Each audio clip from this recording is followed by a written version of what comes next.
Good morning class, welcome back to my YouTube channel Naveen classes. Class 10th में previous lecture में बात चल रही थी धातु कर्म की। धातु कर्म के बारे में आपको बताया जा रहा था। तो एक चीज ध्यान देंगे, धातु कर्म के पहले वाले लेक्चर में बात चल रही थी बेटा इलेक्ट्रोड विभव की। तो वहां से एक टॉपिक जो है छूट गया था और जो है कल हम लोगों ने धातु कर्म से स्टार्ट कर दिया था। तो मेरा एक प्रयास है कि कोई भी टॉपिक छूटने ना पाए, ताकि आपको जो है अगर आपसे कहीं क्वेश्चन कोई पूछा जाता है तो आपको ये ना लगे कि जो है हमने ये टॉपिक नहीं पढ़ा है। तो क्या करेंगे, जो टॉपिक छूट गया था उसको भी क्या करेंगे, हम थोड़ा सा पढ़ लेंगे उसके बारे में, फिर क्या करेंगे वहीं से आगे आपको हम जोड़ते हैं धातु कर्म पे। तो धातु कर्म को यहीं पे थोड़ा सा रोकते हैं और जो छूट गया था इलेक्ट्रोड विभव में वहां से हम देखते हैं। तो इलेक्ट्रोड विभव वाले वीडियो में आपको बताया गया था कि जो है इलेक्ट्रोड विभव में हमने बताया था कि क्या करते हैं कि उस धातु की छड़ को क्या करते हैं, उसी धातु के विलयन में जो हम डुबोते हैं।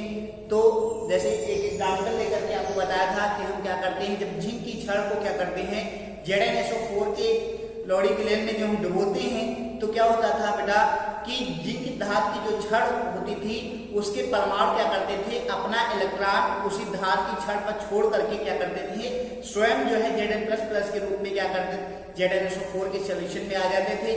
जिससे होता क्या था कि जो धातु की जो छड़ होती थी, जो जिंक की जो छड़ होती थी, वो क्या होती थी, ऋणावेशित हो जाती थी, और जो ZnSO4 का जो सॉल्यूशन होता था वो क्या होता था, धनावेशित हो जाता था।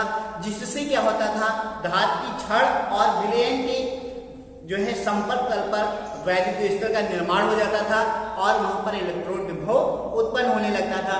ये तो इलेक्ट्रोड विभव में आपको बताया था, थोड़ा सा मैं विज्ञापन करा रहा था आपको। अब आज जो है उसी के अंतर्गत आप पढ़ेंगे इलेक्ट्रोड विभव के बाद में मानक इलेक्ट्रोड विभव। क्या पढ़ेंगे, मानक इलेक्ट्रोड विभव।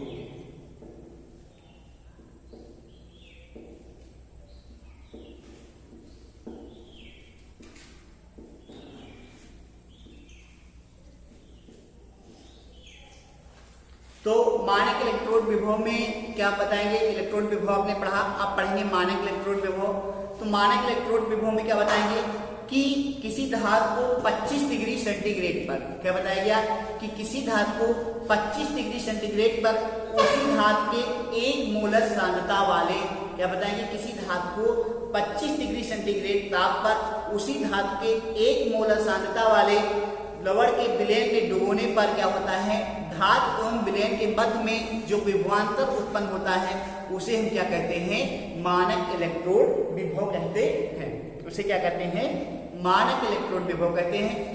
मतलब क्या, एक बार फिर से देख लेंगे कि किसी धातु की छड़ को 25 डिग्री सेंटीग्रेड पर, मतलब ताप जो है, जो टेम्परेचर है वो क्या कर दिया गया है, डेफिनिट कर दिया गया है कि मतलब टेम्परेचर कितना होना चाहिए, 25 डिग्री सेंटीग्रेड होना चाहिए, अर्थात रूम टेम्परेचर के बराबर होना चाहिए। रूम टेम्परेचर कितना होता है बेटा, 25 डिग्री सेंटीग्रेड। तो क्या बताया गया कि किसी धातु की छड़ को 25 डिग्री सेंटीग्रेड ताप पर उसी धातु के 1 मोलर सांद्रता वाले लवण के विलयन में डुबोने पर होता क्या है, धातु एवं विलयन के मध्य में जो विभवांतर उत्पन्न होता है उसे हम क्या बोलते हैं, मानक इलेक्ट्रोड विभव कहते हैं। उसे क्या कहते हैं, मानक इलेक्ट्रोड विभव कहते हैं। और मानक इलेक्ट्रोड विभव को हम क्या करते हैं, E0 से प्रदर्शित करते हैं। किससे प्रदर्शित करते हैं बेटा, E0 से प्रदर्शित करते हैं। इसी को हम क्या बोलते हैं, मानक इलेक्ट्रोड विभव को स्टैंडर्ड इलेक्ट्रोड पोटेंशियल। ठीक है, तो स्टैंडर्ड इलेक्ट्रोड पोटेंशियल जो है जिसको किससे हम प्रदर्शित करते हैं, E0 से प्रदर्शित करते हैं। क्लियर है। और इलेक्ट्रोड विभव को किससे प्रदर्शित करते थे, E से प्रदर्शित करते थे। और मानक इलेक्ट्रोड विभव को किससे प्रदर्शित किया जाता है, E0 से प्रदर्शित किया जाता है। क्लियर है।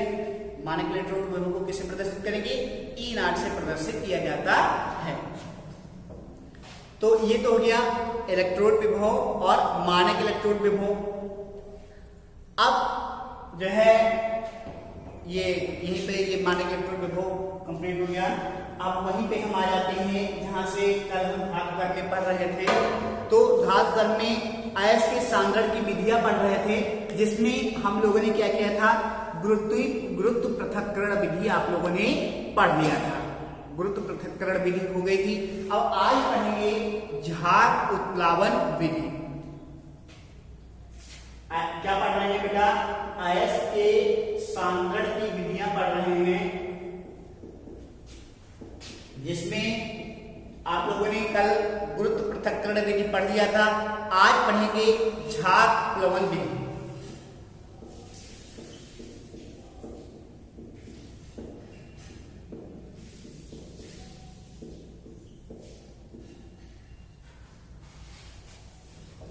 तो झाग प्लवन विधि में क्या बताएंगे कि झाग प्लवन विधि में क्या होता है, देखेंगे कि इस विधि के द्वारा क्या होता है, सल्फाइड एस्को जैसे कॉपर पायराइड, सिल्वर ग्लास आदि का सांद्रण किया जाता है। क्या बताएंगे कि इस विधि द्वारा जो है सल्फाइड एस्को जैसे कॉपर पायराइड और जो है या जो सिल्वर ग्लास आदि का क्या किया जाता है, इनका सांद्रण किया जाता है।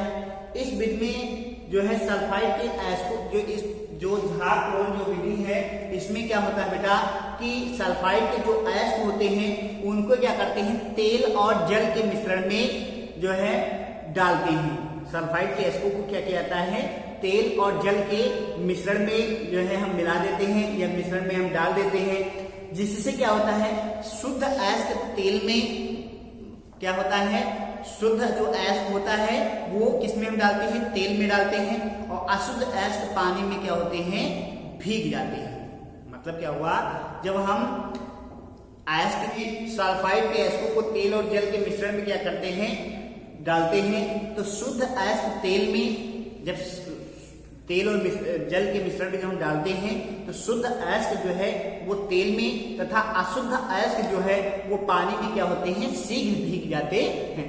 मतलब तेल और जल के जब मिश्रण में हम मिलाते हैं तो जो शुद्ध एस्क जो होता है वो क्या होता है, तेल में, और जो अशुद्ध एस्क जो होता है वो पानी में क्या होता है, जल्दी क्या होते हैं, वो भीग जाते हैं। तेल तथा पानी में बने सल्फाइड एस्क के निलंबन में वायु क्या करते हैं, प्रवाहित करते हैं। तो सल्फाइड के एस्क जो है वो उनके जो कण हैं, सल्फाइड के एस्क के जो कण हैं वो क्या करते हैं, झाग बन करके ऊपर उड़ जाते हैं, और अशुद्ध पदार्थ क्या होता है, नीचे बैठ जाता है। जो सल्फाइड के जो शुद्ध जो एस्क होते हैं, कण होते हैं, वो क्या होते हैं, झाग बन करके ऊपर बैठ जाते हैं, और जो अशुद्ध एस्क होते हैं वो क्या होते हैं, नीचे बैठ जाते हैं। इस विधि को हम क्या कहते हैं, उत्प्लावन विधि भी कहते हैं। क्लियर हो गया? इस विधि को हम क्या कह सकते हैं, क्या कहते हैं, उत्प्लावन विधि भी कहते हैं। मतलब होता है क्या बेटा कि जब सल्फाइड के एस्को को तेल और जल के जब मिश्रण में डुबोते हैं, डालते हैं, तो क्या होता है, जो सल्फाइड के जो एस्क होते हैं, तो जो शुद्ध जो कण होते हैं, एस्क होते हैं, वो क्या होते हैं, तेल में जल्दी भीग जाते हैं, और जो अशुद्ध जो होते हैं वो क्या होते हैं, जल में शीघ्र भीग जाते हैं। तो जिससे क्या होता है, जब इसमें हम सल्फाइड के एस्को को जब निलंबन करके जब हम क्या करते हैं, वायु प्रवाहित करते हैं, तो अशुद्ध पदार्थ जो है वो नीचे बैठ जाते हैं और शुद्ध पदार्थ जो है वो ऊपर आ जाते हैं। इस विधि को हम क्या कह सकते हैं, क्या कहते हैं, उत्प्लावन विधि भी कहते हैं। तो ये तो बात हो गई बेटा झाग प्लवन विधि की, या इसको हम उत्प्लावन विधि भी कहते हैं। अब आगे देखेंगे चुंबकीय विधि।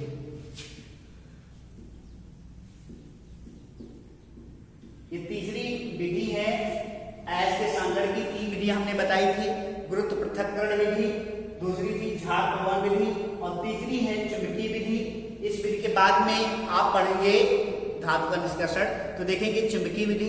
तो चुंबकीय विधि में क्या बताएंगे कि इस विधि में जब अयस्क में चुंबक डाला जाता है, क्या बताएंगे कि इस चुंबकीय विधि में, जैसे कि नाम से लग रहा है, चुंबक के बारे में आपको बताया जाएगा कि इस विधि में जब क्या होता है, जब अयस्क में चुंबक डाला जाता है तो चुंबकीय पदार्थ इससे सट करके क्या होते हैं, अलग हो जाते हैं। जब अयस्क में क्या किया जाता है, जब चुंबक डाला जाता है तो जो चुंबकीय जो पदार्थ होते हैं वो क्या होते हैं, इससे सट करके, मतलब उसमें चुंबक में चिपक जाते हैं, और चिपकने के बाद में क्या होता है, उसके साथ में वो अलग हो जाते हैं, और अनचुंबकीय जो पदार्थ होते हैं वो क्या होते हैं, वहीं पर रह जाते हैं। तो मतलब ये बताया गया है कि चुंबकीय विधि से जो है अयस्क का सांद्रण किस तरीके से किया जाता है।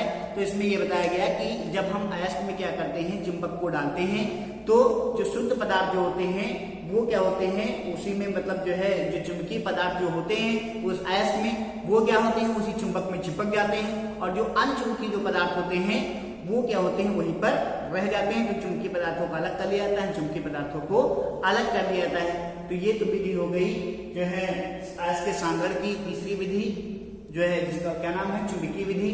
अब इसके नेक्स्ट वीडियो में आपको पढ़ाया जाएगा धातु का निष्कर्षण। तो आज की वीडियो में बस इतना ही। Thank you class.